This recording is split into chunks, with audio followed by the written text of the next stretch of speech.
नमस्कार, करेन्ट न्युजमा यहाँ हार्दिक स्वागत छ। म हो प्रकाश गिरी। करेन्ट न्युजमा हामी कुनै पनि विषयवस्तु उठान मात्र गर्दैनौँ, यसको चिरफार अनि विश्लेषण पनि गर्ने गर्दछौँ। कोरोना भाइरसको सङ्क्रमणले विश्वव्यापी रूपमा जति सताइरहेको छ त्यो भन्दा सताइरहेको पीडा एकातर्फ रहेको छ र त्यो सताइरहँदाखेरि बजारमा अभाव र बजारमा कालो बजारी दुवै कुरा हुन थालेको छ, जसले ज्यादै धेरै सताउन थालेको छ।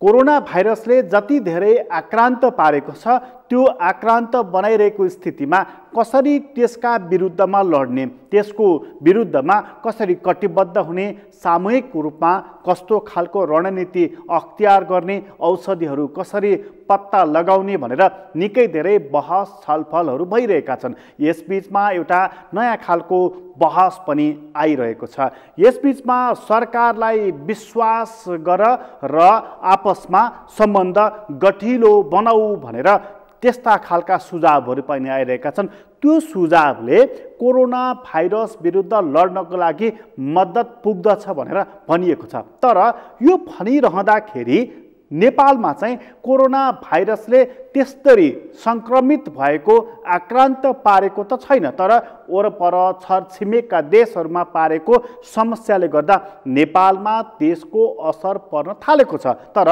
त्यो असरको बारेमा लड्नु, त्यसका विरुद्धमा अर्को रणनीति अख्तियार गर्नु र त्यसबाट जोगिनको लागि उपायहरू अवलम्बन गर्नु, त्यतातर्फ बहसहरू विश्लेषणहरू भइरहेको बेलामा कोरोना भाइरसकै नाममा बजारमा अभाव सिर्जना गर्ने, त्यसमा नाफा कमाउने यस्तो खालको खेती पनि यही नेपालमा भइराखेको छ। यस्तोमा सहयोग गर्ने, एकले अर्कोलाई सहयोग गर्ने, माथि उकास्नको लागि मद्दत गर्ने, आपतमा परेकालाई सहयोग गर्ने, यस्तो हुनुपर्ने ठाउँमा हात दिनुको बदलामा लात हान्ने खालको प्रवृत्ति नेपालमा देखिन थालेको छ। यो प्रवृत्तिलाई निरुत्साहित गर्नको लागि कानुन आकर्षित गर्नुपर्नेछ, दण्ड दिनु पर्दछ।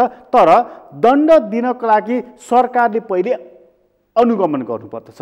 त्यो अनुगमन गरेर जहाँ जहाँ अनियमितता भएको छ, जहाँ जहाँ कालो बजारी भएको छ त्यो ठाउँ पहिला पत्ता लगाउनुपर्छ र पत्ता लगाइसकेपछि अनियमितता गर्नेलाई कारबाही गर्नुपर्छ। तर अनुगमन गर्ने सरकारी अनुगमनकर्ताहरू नै खुम्चिन पुगेका छन्। उनीहरूको नै सानो समूह छ जसले गर्दाखेरि अनुगमन त गरेको छ, प्रभावकारी चाहिँ हुन सकेको छैन। प्रभावकारी पार्नको लागि चाहिँ के गर्नु पर्दछ त आज हामी मूल चासो त्यहाँनेरि प्रकट गर्नेछौँ र सुरुवातमा चाहिँ सरकारले अनुगमन गरिरहेका छौँ भनिरहेको छ। त्यो अनुगमन गर्ने टोलीको नेतृत्वकर्ताको भनाइ सुरुवातमा हामी प्रस्तुत गर्दैछौँ।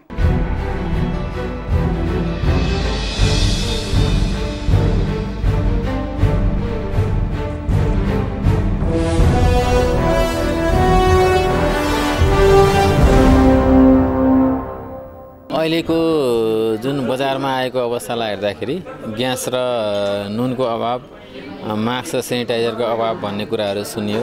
त्यही अनुसारले हामीले अहिले सम्पूर्ण अनुगमनको संयन्त्रलाई हामीले त्यतातिर परिचालन गरेका छौँ। ग्यासको केही दिनभित्र हामी सहज गराउँछौँ।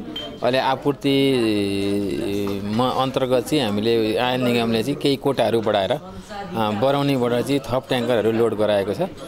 यो हप्ताभित्र मेरो विचारमा चाहिँ ग्यासको सहज आपूर्ति हुनेछ। अहिले हामीले चाहिँ वाणिज्य विभागमा भएको हामीसँग संयन्त्र जम्मा 5 जना निरीक्षण अधिकृतहरू छौँ र 5 वटा टोलीलाई मिलाएर चाहिँ हामीले प्रत्येक दिन परिचालन गरेका छौँ। अहिले हामीले चाहिँ के छ भन्दाखेरि नेपाल सरकारले यो उपभोक्ता संरक्षण नियमावली 2076 जारी गरेको छ।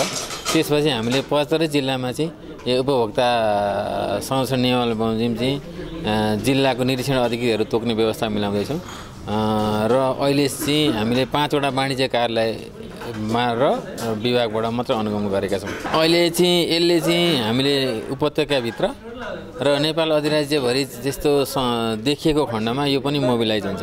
कारबाही हामीले चाहिँ यो फागुन महिनामा मात्र 120वटा फर्महरू हामीले अनुगमन गरेका छौँ।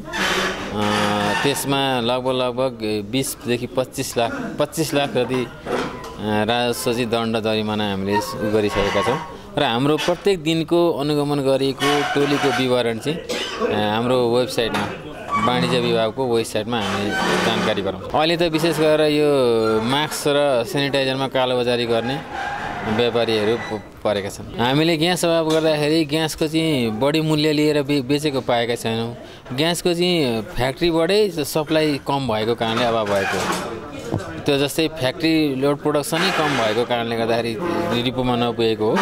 त्यसैले त्यो हामी फ्याक्ट्रीसँग बारम्बार सम्पर्कमा अनुगमन गरिरहेका छौँ। हामी त्यसलाई हामीले मात्र उपभोक्तालाई जागरुक उपभोक्ताहरूलाई हाम्रो के अनुरोध छ भने यो सङ्कटको बेलामा आफूलाई चाहिने भन्दा बढी प्रयोग नगरिदिनु हुन मात्र अनुरोध गरिन्छ। त्यस्तो अत्याधिक रूपमा हामीले राखेको पाएमा हामी त्यहाँ पनि हस्तक्षेप गर्छौँ। अहिलेको सङ्कटको घडीमा मास्क र सेनिटाइजरको विकल्पमा हामीले चाहिँ कपडाको मास्कहरू बजारमा उपलब्धै छ, त्यसलाई प्रयोग गरिदिन अनुरोध गरेँ। सेनिटाइजर नपाइएको खण्डमा साबुनले प्रयोग गरिदिन मैले अनुरोध गरेँ। ग्यासको सट्टामा इन्डक्सन चुलोहरू प्रयोग गरिदिन मैले अनुरोध गरेँ। नुनको सम्बन्धमा नुन 10 महिनाभन्दा बढीको स्टक छ, त्यसमा नआत्तिनको लागि मैले अनुरोध गरेँ।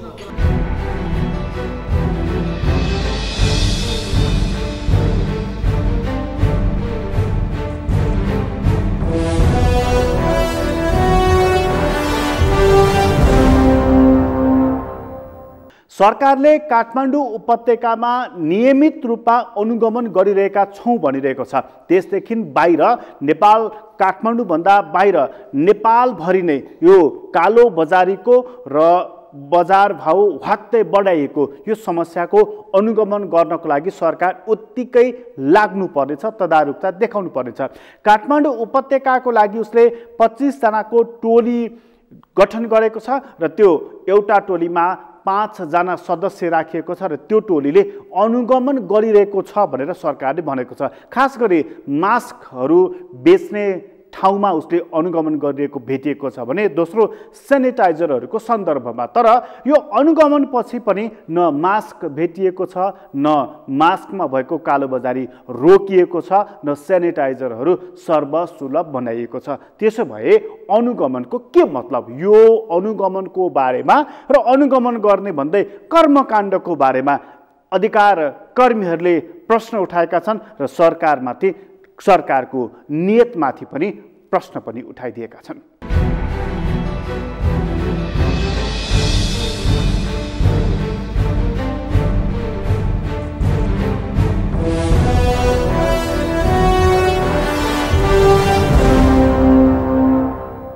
अहिले बजार जस्तो छैन।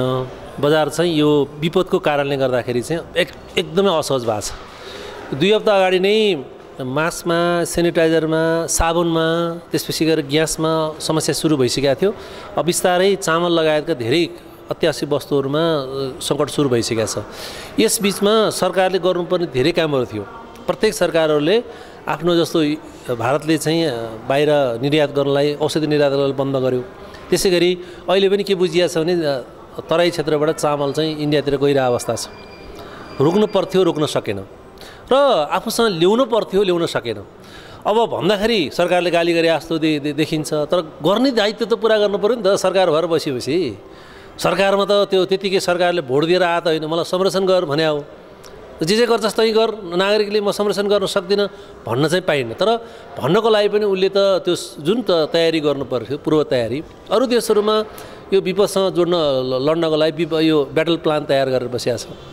हामी कहाँ खै त त्यो प्लान? एक कारसँग समन्वय नै छैन। सरकारी केन्द्रीय सरकार, सङ्घीय सरकारका मान्छेहरूको बिचमै समन्वय छैन। अनि त्यसपछि केन्द्रीय सरकार र प्रदेश सरकारको बिचमा समन्वय छैन। केन्द्रीय सरकार, प्रदेश सरकार र स्थानीय सरकारको बिचमा समन्वय नै छैन। खै त अब स्थानीय सरकारलाई विपदको लागि यो काम तिमीले गर भनेर भने खै छैन। त्यस हुनाले उपभोक्ता संरक्षण मञ्चले के भनिरहेको छ भन्दा तिमीले पहिला ब्याटल प्लान तयार गर। हाम्रो भूमिका के हो हामी पुरा गर्न तयार छौँ। भूमिका दिन्छौँ भने हामी पुरा गर्न तयार छौँ। किनभने भूकम्पको बेला नै हामीले भूमिका पुरा गऱ्यौँ। तपाईँलाई थाहा छ होला, निःशुल्क के छ भने तयारी गर्ने काम यो अस्पतालमा आएका घाइतेहरूलाई कराई निःशुल्क गराउन सकियो, निजी अस्पतालमा आदि त्यति निःशुल्क गराउन सकियो। त्यसै गरी भूकम्पको बेलामा पनि नाकाबन्दीको बेलामा पनि हामीले आफ्नो दायित्व पुरा गऱ्यौँ। त्यसै गरी यो त अहिले त यो कामै नगरेर चाहिँ के छ भने यो विपदलाई हामीले आफै नागरिकले सरकार छैन भन्ने स्थिति बन्न खोज्यो भन्ने चाहिँ मलाई लाग्छ। हामी चाहिँ सरकारलाई ब्याटल प्लान तयार गर भन्ने छौँ। ब्याटल प्लानको लागि तिमी सजग हो, हाम्रो कुरा यस्तो हुन् भन्ने छ। हाम्रो कुरा वस्तु र सेवामा अहिले असहज आपूर्ति भएको छ, कृत्रिम मूल्य भएको छ र असहज आपूर्ति भएको छ, कृत्रिम मूल्य भएको छ। यो कृत्रिम मूल्य र असहज आपूर्तिलाई चाहिँ के छ न्यूनीकरण गर्नलाई चाहिँ यो कामहरू गर भनेर हामीले भन्ने अवस्था छ। त्यो कुरा अब सरकारले सुन्नु पनि सक्छ, नसुन्न पनि सक्छ र हामी त भुग्ने मात्रै भयौँ कि टोक्ने अधिकार त सरकारलाई हो, गर्ने अधिकार न स्रोत पनि छैन, सामग्री पनि छैन, त्यो अनुसारको प्लानिङ पनि छैन भने अर्काले त्यस्तो बेला त अर्कोले भनेको कुरो पनि मानिदिनुपर्छ नि त। कहिले आफूसँग सोच छैन भने त अरूले भनेको कुरो पनि मानिदिनु पऱ्यो नि। हामीले आम उपभोक्तालाई के आह्वान गरिरहेको छौँ भने अहिले असहज अवस्था हो, असहज व्यवस्था जम्मा गरेर नराखौँ र सरकारले के भनिरहेको छौँ भन्दाखेरि अब नागरिकको पनि तिमीले अनुगमन गर। 10 वटा चाहिँ कसैका सिलिन्डर छ भने उसलाई 3 महिनालाई जति चाहिन्छ त्यो राखेर अरू चाहिँ थुतेर लिएर आऊ हामीले भन्न आएको छौँ। नागरिकको पनि बढी, किनभने हामीले आफैले भन्न अब कतिपय देखिया छ नुनको प्याकेट नुन बोकेर गयो भन्ने सुनिया छ। त्यसरी लुकाएर राखेको छ भने घर अनुगमन गरेर थुतेर ल्याऊ भनेर भनेको छौँ। र हामीले के आह्वान गर्न चाह्यौँ भने अब खालि बजारको व्यापारीका मात्रै होइन, सूचना दियौँ भने उपभोक्ताका पनि तिमीले अनुगमन गर भनेर चाहिँ हामीले भनिरहेको छौँ।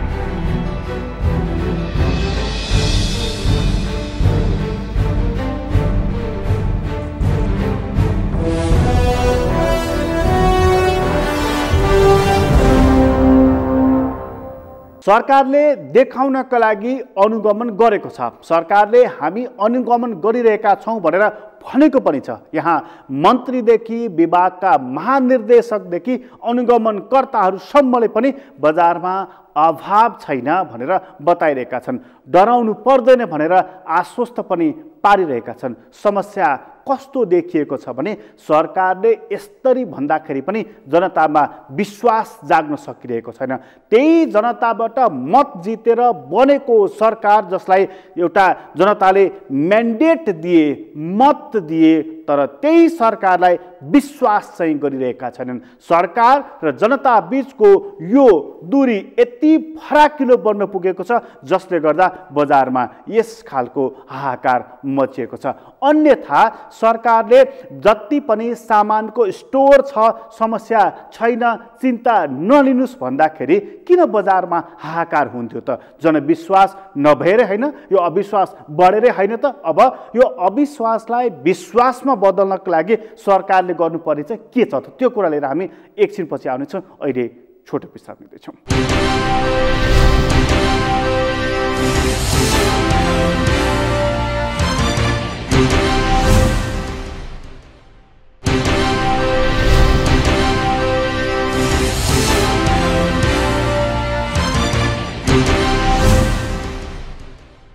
विश्रामपछि पुनः स्वागत छ। हामी करेन्ट न्युजमा छौँ र करेन्ट न्युजमा कुराकानी गर्दैछौँ। बजारमा मास्कको अभाव देखिएको छ, ग्यासको पनि अभाव देखिन थालेको छ। यो ग्यास र मास्कको अभावको सन्दर्भमा सरकारी अधिकारीहरूले मुख खोल्न थालेका छन्। मास्कको अभाव यो तत्कालीन अभाव हो, यसको हामी व्यवस्थापन गर्छौँ भनेर सरकार भन्न थालेको छ भने ग्यासको अभाव लामो अभाव होइन, हप्ता दिनमा यसलाई पनि हामी निमिट्यान्न पार्छौँ भनेर सरकारले फेरि पनि मुख खोलेको छ। सरकारले मुख त खोलेको छ, तर यो अभाव हुन्छ भन्ने कुरा उसलाई पहिले नै आभास हुनुपर्ने थियो। यो आभास कसरी हुन सकेन? जबकि यस्तै खालका सङ्कटहरूमा नेपालमा अभाव हुने गर्दछ।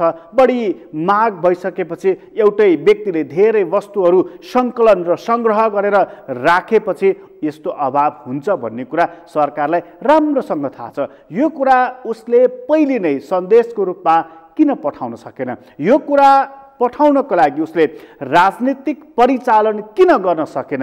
यो उत्तिकै महत्त्वपूर्ण सवाल रहेको छ। तैपनि विभागका महानिर्देशक भन्दैछन् अब चिन्ता लिनुपर्ने विषय छैन भनेर।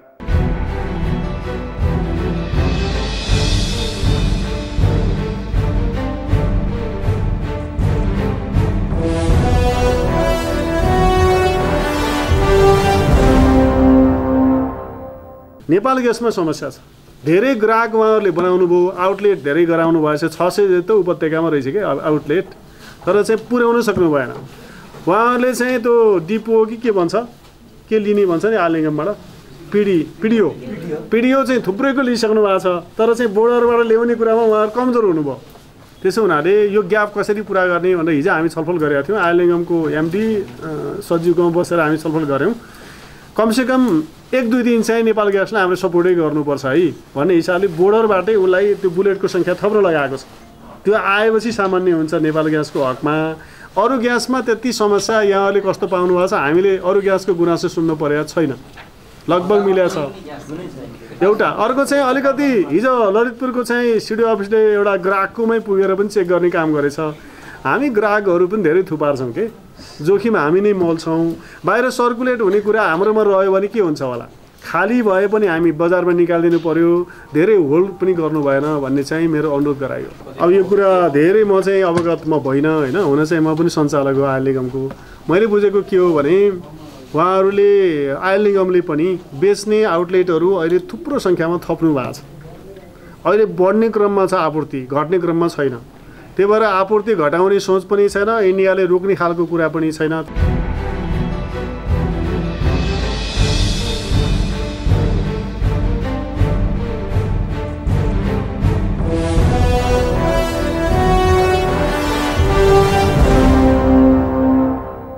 चिन्ता लिनुपर्ने विषय छैन भनेर यहाँ हरेक व्यक्तिले भनिरहेका छन्, व्यक्तिले भनिरहेका छन्। कोरोना भाइरसको सङ्क्रमण विरुद्ध लड्नको लागि भनेर भारतीय प्रधानमन्त्रीले सार्क क्षेत्रमा नै एउटा गतिलो रणनीति बनाऊ भनेर नयाँ प्रस्ताव पनि गरेका छन्, जसलाई हाम्रो प्रधानमन्त्रीले स्वागत गरेका छन् र त्यसमा हातमा हात मिलाएर अघि बढ्ने भनेर उनले जवाफ पनि दिइसकेका छन्। यस्तो गठिलो गठजोड पनि हुन खोज्दैछ यही सार्क क्षेत्रमा। तर यही क्षेत्रको एउटा देश नेपालमा चाहिँ यो कोरोना भाइरसको सङ्क्रमण बढ्दै जाने हो भनेदेखि औषधिको पनि अभाव, खाद्यान्नको पनि अभाव, लात्या कपडाको पनि अभाव त हुने होइन भनेर मनमा त्यो जुन बाघ पसेको छ त्यही शङ्काले र त्यही लघुताभासले धेरैभन्दा धेरै वस्तु सङ्ग्रह गरेर राख्ने क्रम नेपालमा बढिरहेको छ। तर औषधि उत्पादकहरू, व्यवसायीहरू चिन्ता लिनु पर्दैन भनेर जसरी खाद्यान्नको सन्दर्भमा भनिएको छ त्यसै गरी औषधिको सन्दर्भमा पनि उनीहरू भनिरहेका छन् चिन्ता लिनु पर्दैन भनेर।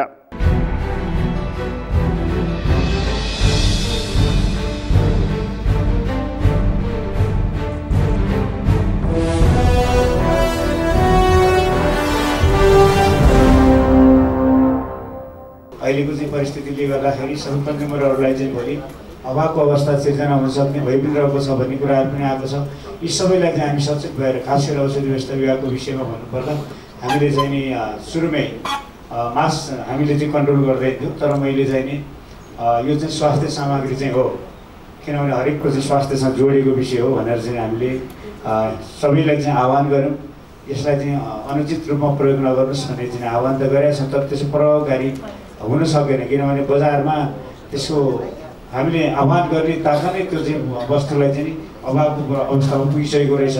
त्यो भइसकेपछि हामीले चाहिँ उत्पादकहरू कोही छ कि भनेर खोज्यौँ, उहाँहरूसँग इन्टरेक्सन गऱ्यौँ, व्यवसायहरूलाई चाहिँ अनुरोध चाहिँ गरेका छौँ र उहाँहरूले त्यस पश्चात चाहिँ नि अलिकति त्यो विषय चाहिँ कम्तीमा पहिला जस्तो किसिमले हेरिएको थियो, त्यो मिडियाले पनि सायद पछिल्लो फेजमा आएपछि अलिकति सकारात्मक रूपमा चाहिँ यसलाई लिएको छ कि मास मात्रै यसो चाहिँ समाधान होइन रहेछ। मास चाहिन्छ, जो व्यक्ति चाहिँ सङ्क्रमित छ या त्यो व्यक्ति सङ्क्रमणमा भइसकेपछि अन्य व्यक्तिहरूको सुरक्षाको लागि पनि त्यो लगाउनु पर्ने हो, अथवा स्वास्थ्य सेवामा संलग्न स्वास्थ्य कर्मीहरूले लगाउनु पर्ने हो। मास्क चाहिन्छ, चाहिँदैन भन्ने न्युज हुनु पनि हुँदैन, चाहिन्छ। तर अहिले चाहिँ देशभित्र चाहिँ त्यस्तो अवस्था आइपुगिसकेको छैन। त्यसैले यो किसिमको चाहिँ जुन डिमान्ड छ त्यो मिडियाले अलिकति ब्यालेन्स गरिदिँदाखेरि, ब्यालेन्स न्युज दिँदा बित्तिकै चाहिँ सबै मानिसहरू ढुक्क हुने अवस्था आउँदो रहेछ। जस्तो औषधि विभागले मात्रै चाहेर पनि यो कन्ट्रोल हुने अथवा चाहिँ व्यक्तिको डिमान्डलाई घटाउन सकिने रहेछ। त्यो भएर मैले चाहिँ सबै पत्रकार बन्धुहरूलाई चाहिँ खास गरेर चाहिँ यहाँ उपस्थित सबै उपभोक्ता कर्मीहरूलाई पनि मेरो अनुरोध के छ भने सकारात्मक सन्देश मात्रैले यो चाहिने अवस्था कुन हो त मास भन्ने बुझ्दिँदा मात्रै हामीले चाहिँ धेरै चाहिँ ठुलो चाहिँ समस्याबाट त्यो अनुचित चाहिँ फाइदा लिने वर्गलाई चाहिँ हामीले चाहिँ नि चिन्ता गर्नुपर्ने हुँदो रहेछ। अब अहिले के भयो भने अघि सरले भने जस्तै कुनै चिज गौरवजीले भन्नुभयो यो औषधि चाहिँ पाइँदैन है, सम्भावना छैन भन्न थाल्यो भने त त्यो औषधि लुकाएर राख्ने स्थिति भयो, बोल्नै भएन। हामीले त्यो सूचना निकालेको त्यो मास चाहिँ को मूल्य बढ्यो भन्ने खालको पनि कुरा आयो कि। त्यसैले हामी एकदम सचेत हुनुपर्छ भन्ने मैले पाठ पनि सिकेँ यसबाट। त्यसपछि पछिल्लो समय चाहिँ हामीले फेरि यो होइन अभाव हुनसक्छ भनेपछि उच्च स्तरीय चाहिँ समितिमा यो कुराहरू छलफल भयो। उहाँहरूले हामीलाई के निर्देशन दिनुभयो भने होइन औषधि विभागले केही चाहिँ नि वस्तुहरू वितरण गर्दाखेरि चाहिँ बढी क्वान्टिटीमा गरेको औषधि भन्ने सुन्यो। हामीले पनि निरीक्षण गर्न जाँदाखेरि चाहिँ मागे जति चाहिँ औषधि दिएको पनि पाइयो। त्यो भइसकेपछि हामीले अब चाहिँ यो अवस्थालाई सिर्जित यसले अरू चाहिँ अवस्था नेगेटिभ ल्याउन सक्छ र मानिसहरूले चाहिँ हरेक व्यक्तिले चाहिँ घर घरमा चाहिँ औषधिहरू चाहिँ सञ्चय गरेर राख्दै थाल्यो भने त अभाव त हुन्छ नै, तर तिनको प्रयोग भइरहने होइन। औषधि त देशभित्रै छ, यहीँ हामीसँगै छ। जो बिरामी हो त्यसले पाउँदैन, त्यति मात्रै हो। औषधिको हेऱ्यो भने सङ्ग्रह त यहीँ हुन्छ, तर बिरामीले चाहेको बेला त्यो पाउँदैन। जब त्यो बिरामी चाहिँ घरमा अस्पताल गयो भने उसले औषधि अस्पतालले नै दिन्छ, फ्रीमा उपचार हुन्छ होइन, सारा चिज छ। मानिसले चिन्ता गर्नुपर्ने अवस्था पनि छैन। त्यसैले राज्यले आफ्नो किसिमको तयारी गरेकै छ, गर्छ नै। त्यही ढुक्क हुने अवस्था सिर्जना गर्नलाई मिडियाबाट चाहिँ ठुलो सहयोग चाहिँ मैले हुन्छ जस्तो लाग्छ।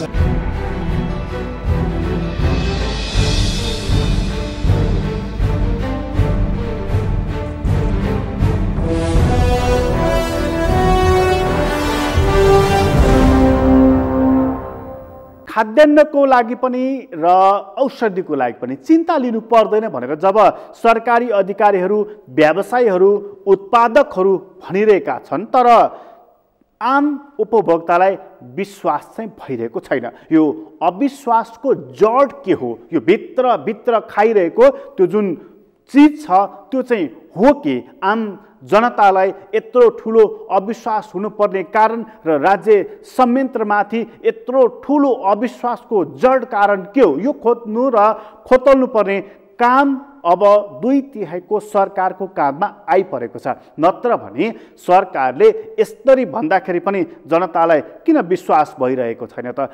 किनभने विगतको कर्म र वर्तमानको क्रिया यो दुवै चिजप्रति आम जनतालाई विश्वास भइरहेको छैन कि सरकारले आम जनताको कुराहरू सुन्छ र उनीहरूको अभावमा, उनीहरूको पीडामा मलमपट्टि लगाउँछ भनेर।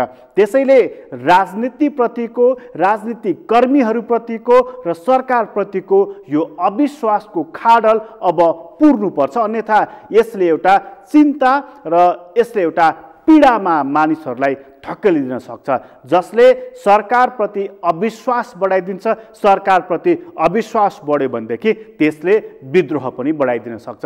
अभावमा नै हो खेल्ने तत्त्वहरूले खेल्ने पनि। अभावपछिको चिन्ता, पीडा र फ्रस्ट्रेसनमा नै हो अन्य तत्त्वले खेल्ने पनि। त्यसैले राजनीतिक नेतृत्व यहाँनेर सजग हुनुपर्नेछ र उसले राज्य संयन्त्र मार्फत दिने डेलिभरीलाई एकदमै चुस्त दुरुस्त पार्नुपर्नेछ।